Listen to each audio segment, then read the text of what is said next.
The Diocese of Yakima, Washington. The story of the faith in this region began with the labors of missionary priests, was sustained and nurtured by early immigrants to the region, and carries on today under the leadership of its current bishop, Joseph J. Tyson. In the eyes of the world, it can look like I've gone up the ladder, but it's just the opposite. You put the lives of the flock first. That is the conversion, placing yourself at the service of others.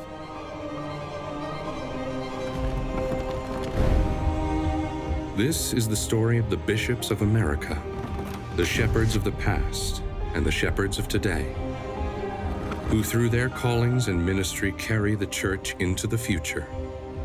It's also the story of their parish, their church, the Cathedral.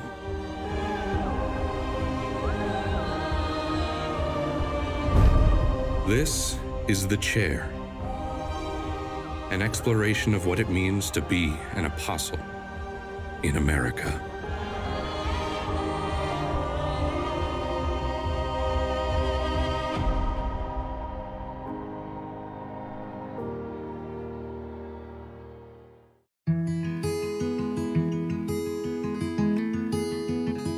In south-central Washington state, in the shadows of the Cascade Mountain Range, is the city of Yakima, sea city of the Diocese of Yakima.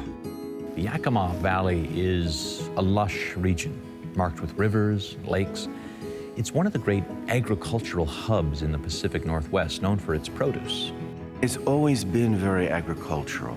We weren't making the shishi beers and wines in those days. It was all fruit. Now, of course, we've had this whole growth in the grape industry, and the grapes are kind of a newer event. That's what really moved the Spanish-speaking population from seasonal to year-round, where the soft and hard fruits that are hand-picked are seasonal. Yakima was originally home to and eventually named for the Yakima people, a Native American tribe who still live in south-central Washington. Settlers come from the United States to the region following Lewis and Clark's arrival, and then in 1805, their reports of fertile, rich land bring others into the area. We start to see conflicts between the settlers and the Native Americans during the Yakima War of the 1850s, which results in a relocation of the natives to what is now the Yakima Indian Reservation in the area. The Catholic Church has a presence in the area since the early 1800s when other missionaries come to the area from Quebec. So already we see this interest in not only just the missionary work, but the interest on the behalf of the indigenous population in perhaps being evangelized as well. Catholicism in the Pacific Northwest can really trace its roots to the ministry of two French-Canadian brothers, Francois and Augustin Blanchette. Francois was one of the first Catholic priests to arrive in what was then Oregon country, first arriving in 1838, and eventually becomes the Archbishop of the Archdiocese of Oregon City, now the Archdiocese of Portland. Well, Francois was very successful in his missionary efforts with Native peoples, largely due to his development of what has become known as the Catholic ladder, a visual aid that he developed to surmount linguistic barriers. This self-standing wooden stick contained a visual representation of Christian history and Catholic theology. By the early 1840s, various handmade copies of Father Blanchette's Catholic ladder were in circulation among various Indian communities in the Northwest, and it remained one of the key tools of evangelization among Native peoples until 1881. Blanchette serves the people of Oregon and Washington for almost 40 years as a bishop and then later as an archbishop until he dies in 1883. During his funeral, the bishop who eulogizes him says wonderful, wonderful things. He was beloved by this community. Francois' younger brother, August, also had a tremendous influence on Catholicism in this part of the world. In 1850, the Holy See creates the Diocese of Nisqually, which eventually becomes the Archdiocese of Seattle, and Blanchette is named its first bishop. Under his leadership, various missionaries are sent to serve the Yakima people.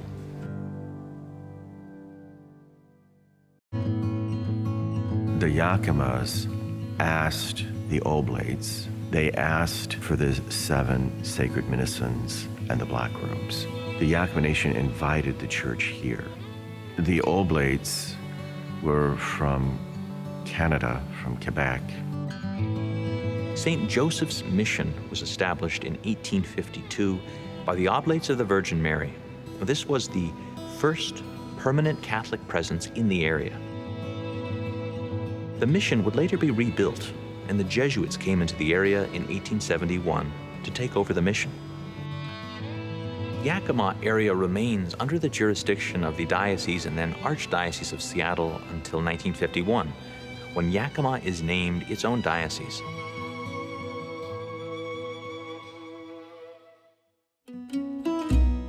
In 1951, Yakima is established as a diocese and Bishop Doherty is installed as the first bishop.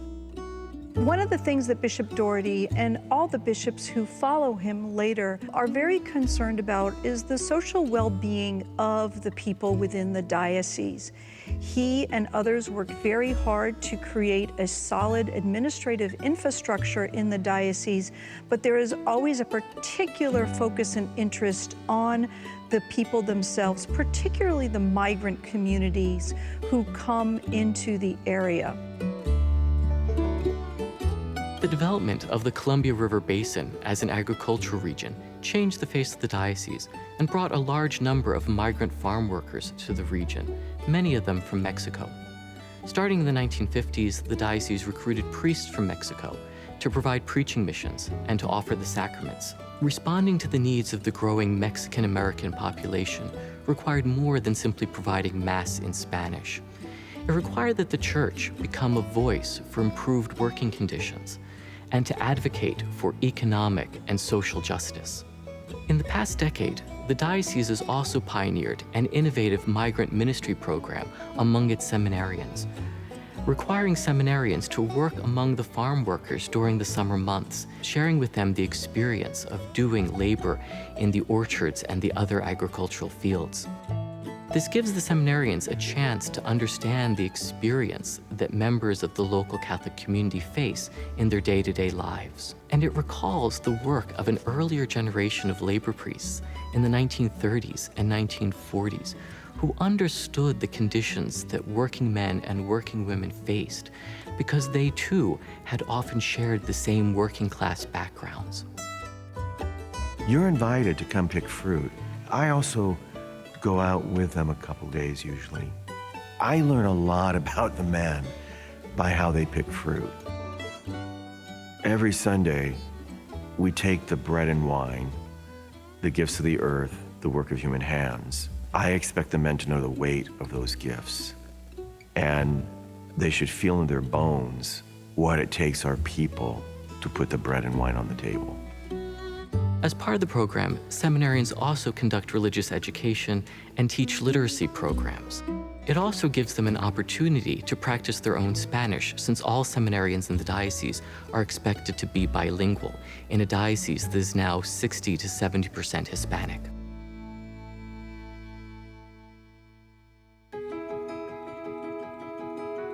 Since its founding as a diocese, the mother church for the Catholics of Yakima has been the Cathedral of St. Paul. This Spanish colonial revival church was first built in 1926. This is a really very striking building. It is a Spanish colonial revival, sort of Baroque-inspired American piece of architecture. We certainly know that it's important, and it strikes us as beautiful. One of the things I love about this cathedral is the lighting. I remember coming here, we would often be here Holy Week, and the weather around Holy Week is often, sun, cloud, so I like the lighting. I remember a particular Good Friday here, just watching the lighting and the darkening with the clouds in the church as we reverence the cross. So it's just this happy coincidence that we have Spanish architecture in a diocese that is the most Hispanic in the Northwest. One of the really striking features is this tympanum above the portal, above the doorway to the cathedral. It's a bas-relief, so it means it's a low sculpture.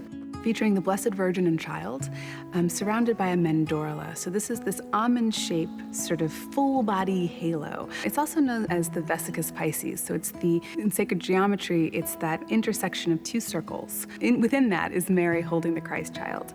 And it's really fitting to have her figure above the doorway because it is through her that Christ comes to us. And it's through the doorway that we come into union with Christ by coming into the church and participating in the liturgy.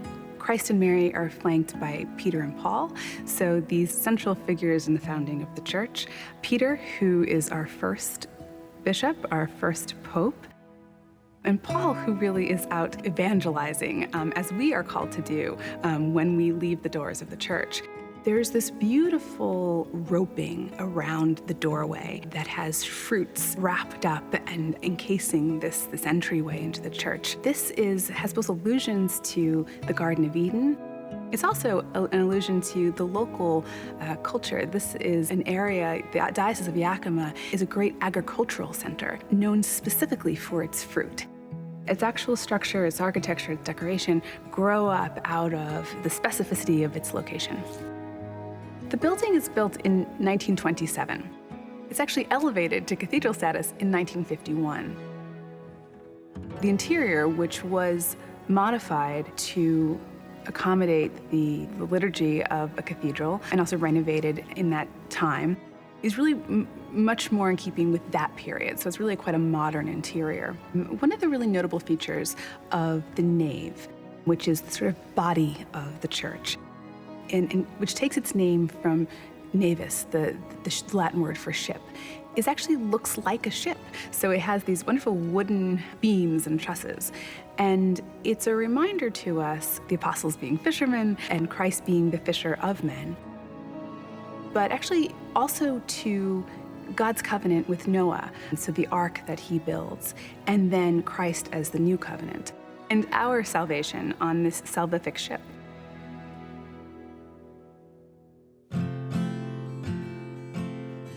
The cathedra inside St. Paul's Cathedral represents Bishop Tyson's authority as the Apostle of Yakima. My parents were married here in 1956. I was baptized here. I'm probably one of the few bishops that's bishop in the cathedral where they were baptized. My mom went to St. Joseph Academy, which used to be a girls' high school, downtown Yakima. My mom and dad retired out of Boeing, so my mom and dad still live west of the Cascades. I grew up a lot in Seattle, so I grew up in the summer here and speak the local dialect that we spoke as kids with my grandparents. Schwäbisch, Alemannisch Schwäbisch. It's a particular German dialect spoken from the Germans from Russia. So when the cathedral was built as a parish, before it was its own diocese, it was a lot of Germans from Russia that donated the funds to build the cathedral here, including, extended family of my own. I don't have any brothers or sisters, so I spent a lot of time with my cousins, my grandparents. That's probably why I speak the dialect. And I learned Spanish as well. Spanish has been spoken here in the valley since World War II. When we sent our men who were farm boys to Europe in World War II, Mexico sent people to the Yakima Valley. So we've always had Spanish speakers in the Yakima Valley. Well, I first thought I wanted to be a priest when we were still in the University District in Seattle at Blessed Sacrament. Father Fulton was the pastor. He had been the Dominican provincial before then and gave me my first rosary, which I thought was really neat. My mom didn't want me to go to seminary. She was afraid she would be stealing part of my childhood away from me. It kind of came back when I was at the University of Washington, taking a full load. At that point, I was in grad school, and that's when I started discerning priesthood.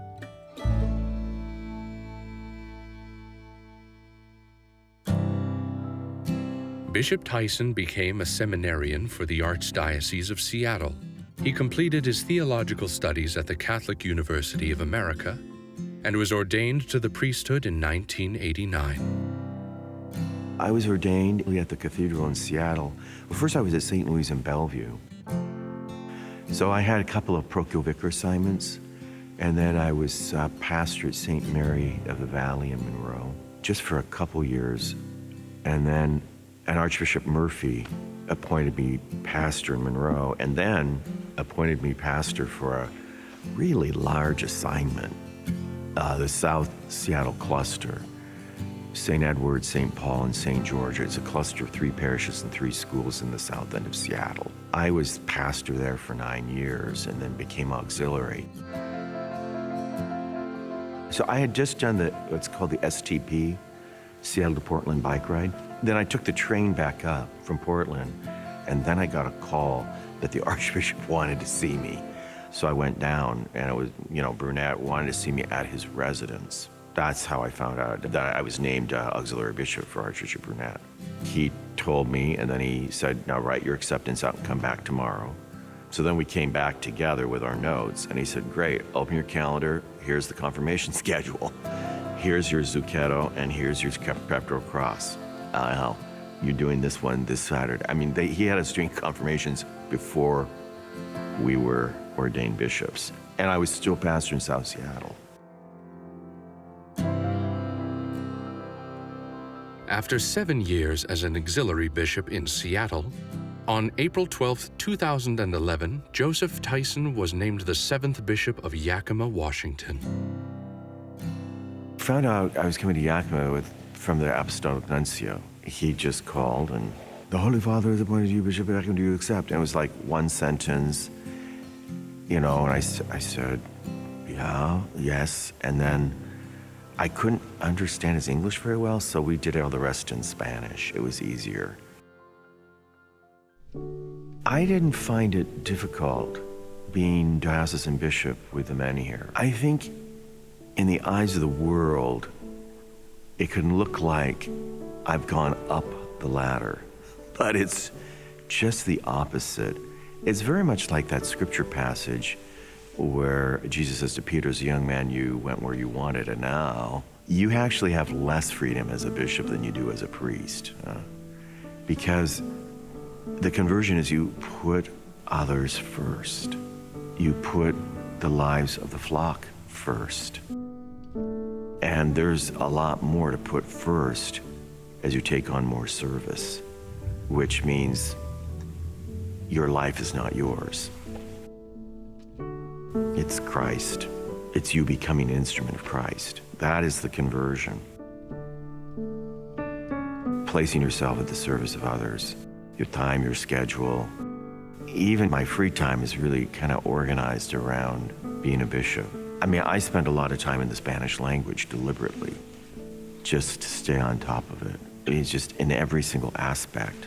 The flexibility or the mobility of your life is much less as you place yourself in service before the Lord.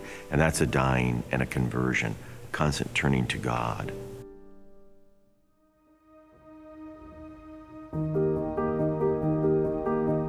As bishop, Bishop Tyson has followed in the footsteps of Pope Francis, striving to serve his people with humility, especially the undocumented immigrants who have made Yakima home. If you want to protect the unborn, you have to be willing to pass through the doors of the undocumented, because that's just where the births are.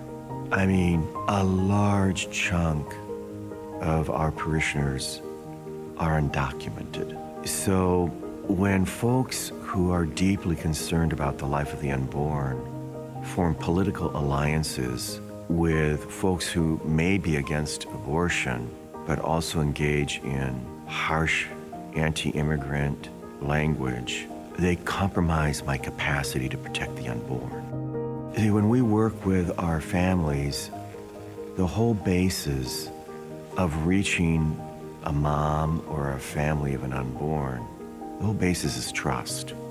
And if they think you, who are wanting to protect the unborn, are in cahoots with those that would deport them, this just runs so counterintuitive right now to the larger debate. I think Pope Francis intuitively grasps this. And you gotta accompany all through the journey. No one really should cherry pick which of the human dignity issues they're gonna embrace. Well, the question of how do you change minds and hearts is the key question. I don't have an answer. I look for ways to unlock that dilemma. I look for ways to bring folks who might have opposite views together, a light to the people of Christ. I see that as my own mission, just bearing Christ's light to the people. And the difficult conversations going on in the church, whether it's immigration or kind of the hardening positions that go on, all we can do is stretch out Christ's light and offer it and hold it up to illumine. If their hearts are open, they'll get there.